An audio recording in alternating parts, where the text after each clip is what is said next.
大家好，我是摄影师 JCK。大家都知道杭州的春天是非常美的，所以我今天来到了杭州非常有名的太子湾公园，也帮大家去记录一下杭州的春日美景。不过因为今天是清明假期，所以大家看到这里的人真的是非常非常多，所以可能很多机位我已经拍不到了。然后上期视频呢，我看到很多小伙伴对于我的那个关于尼康套用的 Red 的那个 LUT 文件调色非常感兴趣。那么这一期呢，我也就完整的跟大家去分享一下我的整个的后期流程，希望对大家能有帮助。这次拍摄的设备呢是尼康的 D8，然后搭配了一个24-120F4 这个经典的镜头，然后重量还是挺重的。稳定器是智云的写趣系列的云鹤4E 这款稳定器。大家知道，其实我之前很少带稳定器出来拍摄，很重要的一个原因就是有几个痛点，一个是续航不够，还很重，然后价格也不算很便宜。不过这段时间呢，我真的是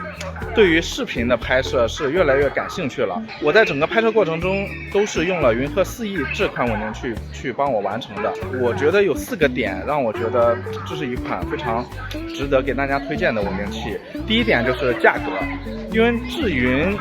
云鹤4E 是它的写趣系列，其实就是更加的轻便化吧。但是它跟它的更专业的那个版本，就是云鹤4稳定器，它的主要的功能它得到了完全的继承。主要阉割掉的呢，像调频指示灯，还有一个就是补光灯。像这2个功能呢，对于我来说，我觉得都是可有可无的。然后第二点，我认为很重要的就是它的续航真的超级长。我之前用稳定器就是很重不说，但是中间还需要再充电，这个体验就是对于我不是专门去拍视频的人来说，这个体验就不太好了。但是我今天拍了多半天，算是中度使用吧，谈不上重度，中度使用。但是到现在稳定器只用了1格电，真的非常夸张。所以我相信，即便你重度使用，你使用1天也完全不需要充电的。还有一个呢，就是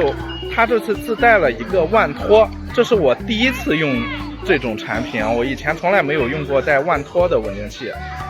对于我这种像 Z8 加24-120这种本身重量就已经比较重的机器来说，就是你上了万托和不上万托，就在你拍摄时间尤其是比较长的情况下，那真的就完全就是2种体验。有了万托真的非常非常省力气，它还配了一个提壶手柄，然后这个提壶手柄呢，你可以去用它去拍摄一些低角度的视频，是比较方便的。同时呢，它还可以这样去左手抓着它，你用右手拿稳定器的时候呢，左手抓着它，这样去拍摄的时候，一方面它可以帮你去负担掉一部分的负重这方面的压力，另一方面呢，它也可以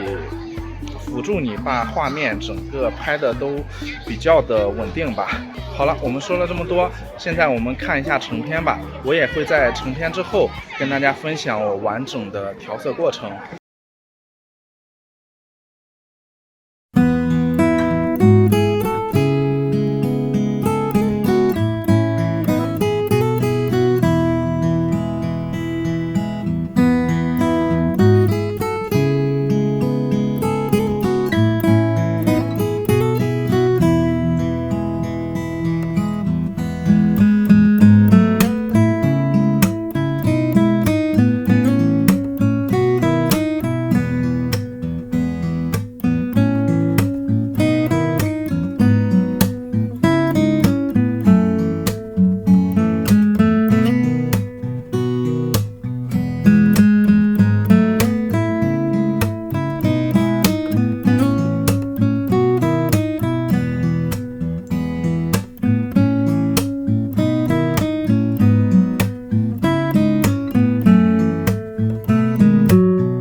接下来我跟大家分享一下我后期是如何处理我拍摄的这些素材的。我先说一下，我拍摄的设备是尼康 Z8， 然后拍摄的规格呢其实是比较低的一个规格，用的是 H.265 10比特的 N-Log 这个模式，就是我没有用 ProRes， 更没有用 N-RAW。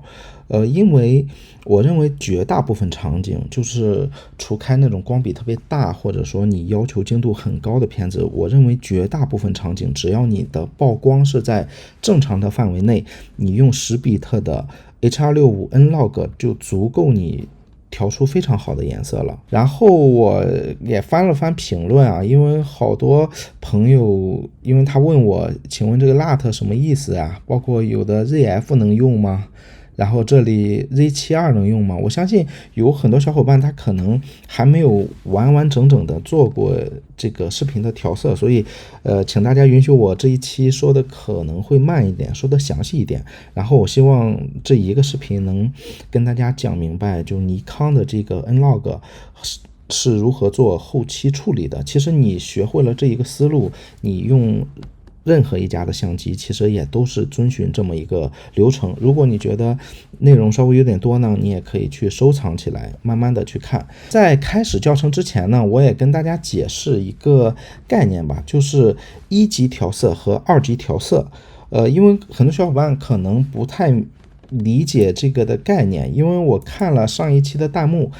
里边有很多小伙伴就说这个颜色不对呀，或者说颜色偏了呀，等等等等。这个其实是涉及到一个1级调色、2级调色的概念。所谓的1级调色，就是你可以把它理解成技术性的校正，因为1级调色就是说我保证色彩的准确性、曝光的准确，以及保留尽可能大的动态范围，这个就是1级调色应该干的事情。在2级调色里边，我们会在1级校正后的基础上，我们可以通过一些局部工具或者人为去控制它的曝光和控制它的色彩，实现你个人这种感受的表达。所以在2级调色里面，它完全是一个艺术性的创作，所以它就不存在所谓的正确的曝光和正确的颜色。大家能理解这个吗？就是我包括看到弹幕里有的小伙伴说颜色太重了，或者说花瓣的颜色不对，其实完全没有必要这样去看。就是你去看一下所有的这种国外的大片啊，这种好莱坞大片，你去看它哪个颜色是跟我们正常拍出来的自来水的数码位是一样的，对不对？是这个道理。那我们再去做后期处理的时候，其实遵循的也是这个过程。我们至少需要2个调整的图层吧。我用的是PR， 我可以跟大家看一下，我是用了这2个调整层吧， Lumetri 1 Lumetri 2。所以这个关掉这2个呢，这是导进来灰片的样子。然后大家看到左边这里有个 Lumetri 范围，你可以在哪里打开呢？在窗口里边找到 Lumetri 范围，看到了吗？可能很多小伙伴第一次接触视频的时候不习惯，他说我平时看的都是直方图啊，但是到了这里为什么成了这种图呢？其实我们在做视频的调整里边，其实看这种图会更多一些的。你可以从左边，你可以理解从0到100，你简单粗暴的理解，你尽量把你的曝光控制在20到80左右，或者至少是在85或90以内，这个后期处理的空间都是相对比较大的。但如果你一开始拍摄出来的素材呢，就已经顶到最上面了或顶到最下面了，那你后期处理的难度就比较大。后期处理呢，我们去做2个步骤。第一个调整层呢，我去开它之后，大家看到了吗？它只是动了曝光，没有发生实质性的改变。所以我真正的调整层在这里，看到了吗？就是我先调整了这一个，然后呢再通过这个控制曝光，这样去实现了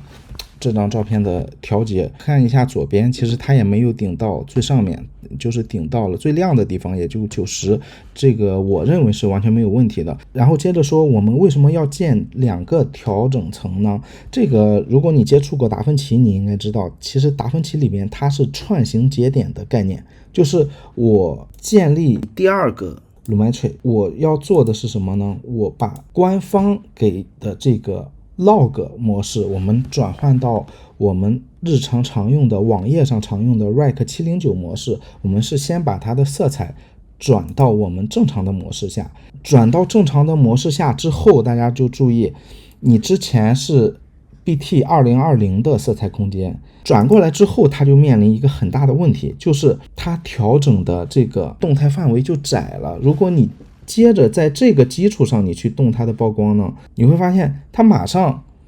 就好像动态范围不够了，它就马上就被压下来了。所以呢，我们需要再有一个图层，这个图层是要在它上面的。在这个图层上面呢，你看我这样去，我不去动别的，我这样去动一下它的曝光，大家能感受到吗？它这里边含有的这种像素的数量、动态范围都是更多更广的，跟刚才那个图层是完全不一样的。我在这里慢慢的去操作，大家感受一下。OK， 我把它还原，然后我再回到这个 Lumetri 2里边，大家去看这个曝光，发现了吗？它完全不具备 Lumetri 1里面的动态范围，这就是为什么我们要分开2个层去做。我再解释一遍，就是 Lumetri 1它只去调控曝光和动态范围，就是我在 Lumetri 2的基础上，我先把颜色给还原成正常的颜色，然后你认为曝光不准确，就不要在 Lumetri 2上面去动曝光，而是在 Lumetri 1上面动曝光，这样我慢慢把它降下来，这样就是看起来的颜色就是更舒服了。解释完这个原理之后，我们从头开始去做，跟大家演示一下它是如何操作的。这是你的一段素材导进来灰片的样子啊。那我们怎么做呢？大家 OK 看这里啊 ，Lumetri 在这里打开，点击这个添加，然后这就有了一个。我建议呢，大家马上点一个重命名，然后这个重命名叫1，然后呢点击这里再添加，然后呢还是点这个地方啊，不要混，始终是同一个地方，再点击重命名，这个地方就是2。这个时候呢，我们回到效果空间里边，能看到吗？这里就有了1和2的概念。所以我们要做的第一步呢，是在2里面，在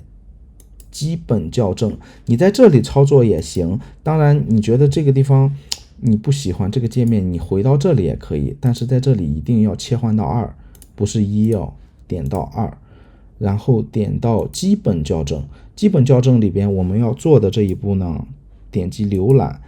它是让我们现在从2020的这一个色彩空间转换到我们能正常监看以及分发使用的 Rec 709的色彩空间，点击这一个，这是官方的 LUT， 每一个品牌都会有自己的官方的还原 LUT， 然后点击打开。好，大家看到这个颜色就正了，就没有那么大的灰度了，看到了吗？这是有很多灰偏的感觉的。然后你看一下左边的这个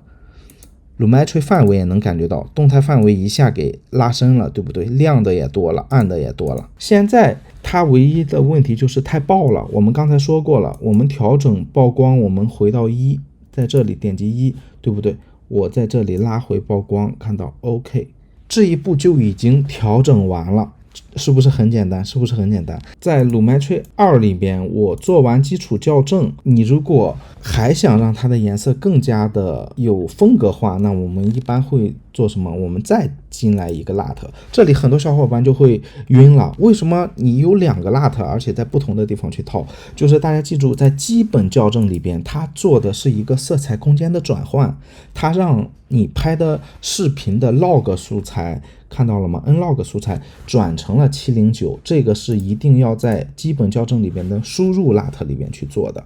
然后你做完这一步之后，我们再给它做风格化，是在哪里做呢？是在创意里面，看到了吗？这里有个 look， 这里面也有很多很多的 LUT， 但我在这里套用依然是官方的 LUT， 然后点击浏览。我在这里其实最跟大家推荐的就是叫这个 Red 什么 Film Bears 这个东西，这个套进来之后，大家看一下它的颜色，看到了吗？马上就有尼康的这种色彩感觉了，但是它现在是100%。如果你觉得特别浓啊，你可以降一些，对吧？你可以降一些，降成你自己觉得 OK 的，然后我们再回到1，调整曝光你就回到1里面去做，不要回到2里面去做。如果大家感兴趣的话，我也可以后面就跟大家多分享一些视频调色方面的知识。不过这一期呢还是相对入门一点的，那我就跟大家分享到这里了。如果大家觉得本期视频对你有帮助的话，也希望大家不要吝啬你的3连，然后我也会持续跟大家分享干货。好了，拜拜。